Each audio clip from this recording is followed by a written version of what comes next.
bodyguard. How do I respond to them? Ano kayang pakiramdam na kasama ako sa bahay? We always like to point other people's mistakes, but we fail to assess ours. Because that's why when there's a conflict, we ask the person, uy, ano bang problema? May nagawa ka ako? Because most of the time, we don't realize that we're hurting other people through our actions or through our words. When we ask God, we also have to be proactive in assessing ourselves.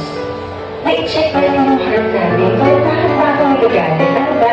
And ask God to reveal to you whatever it is that's about you. Hindi yung Lord, mali siya eh. Siya yun. No, ako, Lord, ako. Ano